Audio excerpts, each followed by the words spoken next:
Hey guys, it's Roscoe, and on the Space Couch today I'm going to be reviewing this. Shadowfall by Alexander Freed, the sequel to Alphabet Squadron and the middle part of the Alphabet Squadron trilogy. It did take me a while to get through this. Haven't had that much time devoted to reading, but I powered through the last 100 plus pages or so in the last couple of days. I'll admit I'd forgotten a lot of what happened in the previous one, but they reference events in this from the previous one. I think, what was that again? But then I remembered eventually, and I started to remember all of the characters as well. So the first book, Alphabet Squadron, is them all coming together. This one, very typical of the middle of a trilogy. This is where they all get split apart and scattered to the four winds. So there's a bunch of different storylines in this, so I shall have to just try and go through them all. It's set in this fascinating planetary system called Cerberon, which is in the deep core. So loads of stars and black holes and all that sort of stuff. We don't see that much of the deep core in the canon, but the descriptions we get in this book are very faithful to what we see in the old EU. And it's the planet Troithe. I think that's how it's pronounced, Troithe. And it's the Cerberon system, but it isn't a star that it's orbiting, it's a black hole. So the light from the black hole, because the light will bend around it, is what illuminates the planet. And there's moons and an accretion disk, and I think there's another planet as well. So they're trying to, and this planet Troithe is an ecumenopolis, so it's a city planet. Apart from like one continent that's basically been ravaged and mined and very, very bleak and is a wasteland for the most part. The rest of the planet is the city. So basically Harrison Doula's there, and they're trying to come up with a plan to draw in Shadowwing, the 204th, so they can defeat them and remove that menace. So Erika Kell, the Imperial Defector, she comes up with a plan. Hera agrees, but then she has to leave to take care of other matters. And that's when things all start falling apart. So the guy who's in charge of the working group that created Alphabet Squadron, Ken Adan, he goes missing, kidnapped. And he had set up this failsafe where if he was gone for X period of time, the files he holds on Erika Kell detailing her involvement in Operation Cinder and the destruction of the planet Necronsis, that gets released to the various members of Alphabet Squad. So he goes missing, and then the files get released and everyone finds out about Erika. So there's no trust there. The rest of Alphabet Squad hate her. And of course that's when Shadowwing turn up and the plan completely falls apart because they're not going to trust her. Erika tries to go after Ken, but she's locked out of her X-Wing by the droids. She does steal a freighter and escapes to try and find him, and that interrogator droid ITO is on there. During the battle, they manage to rescue him from this planetoid, Ken, but they get damaged and they crash land on another planetoid that's drifting a bit further towards the black hole and will get destroyed in due course. Will and Nath Tenzin and Chas and all the others, they're taking part in this aerial battle, but Chas's B-Wing gets damaged and she crashes on the other planet, Katendra, and she doesn't fall in with a cult as such, but they kind of rescue her and she is stuck there. And it's very typical cult-like behaviour, but not too crazy. She just thinks they're just in it for themselves, not really interested in helping the people. And there's an Imperial who was involved in the battle, has also crash landed on that planet, and is also in the cultist compound. So they have to try and work together to both escape, because neither of them believes that they're in a good situation. And they both know the other's going to kill the other, but they can hold off their differences until they've escaped. So who else is left? Will and Nath, they crash onto the planet during this battle. They have to try and form a resistance amongst the locals to fight Shadowwing, who are also quite heavily damaged as well and have also crashed on the planet, and are trying to rally the Imperial factions that remain.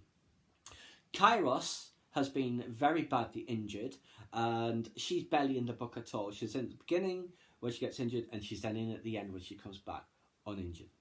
So all of these plot lines are going on.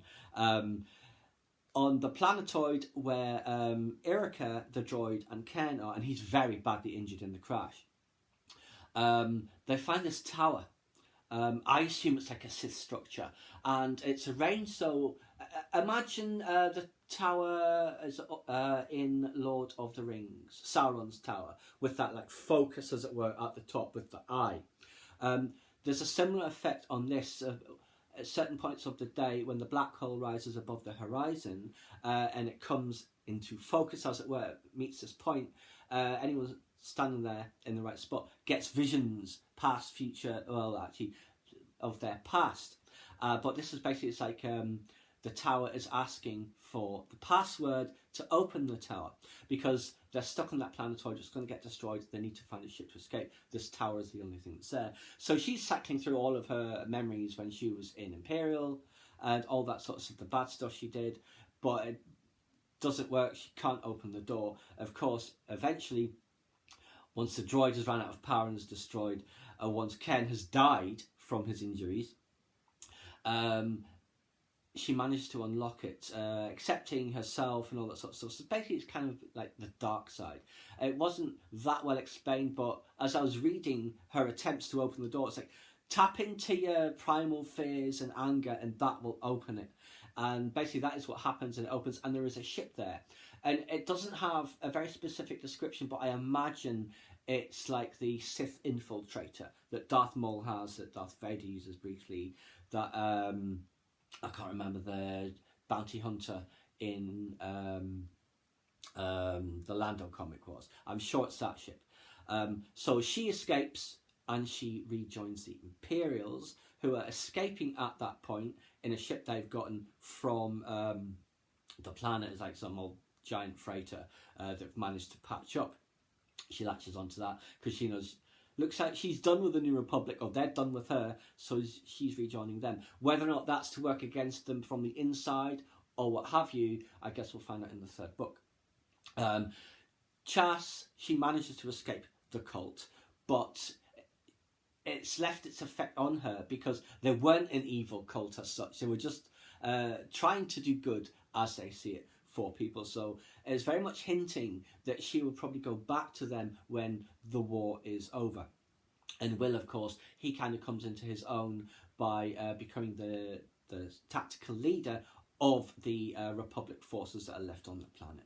There's some great sequences in there as well, the early battle, because it's got planetary shields, this world, but a Star Destroyer and a Rebel cruiser, a Republic cruiser, basically like crash into each other and then crash into the shields. But if you remember in Rogue One, when they close the planetary shields and that X-Wing hits it, breaks apart, like skitters across the force field, it's kind of like that, but on a much bigger scale, where the wreckage hits, it's stuck there for a while, and then the shield gives way and it crashes to the surface, causing a lot of chaos, I have no doubt.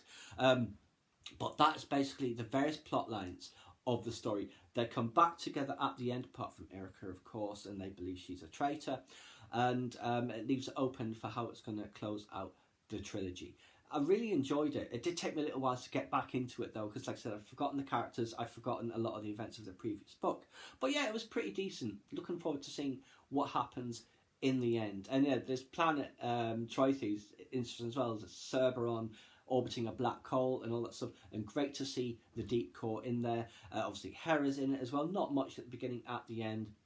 They mention Operation Cinder.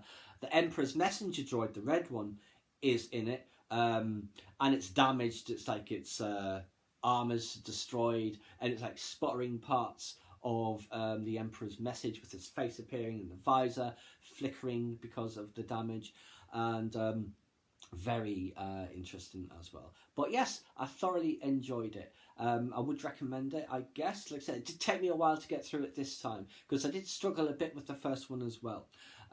It's always difficult when it's completely new characters and there's no one in it, you know, other than, like, say, Hera as a background. But yeah, not bad at all. I'm not sure, I assume the next one will be out next year, whatever it's called. See how it wraps up the trilogy, but for now, that's just what I thought I thoroughly enjoyed. Please subscribe to my channel if you enjoyed this content. Leave me a comment or suggestion for a upcoming topic you'd like to see discussed, or like the video.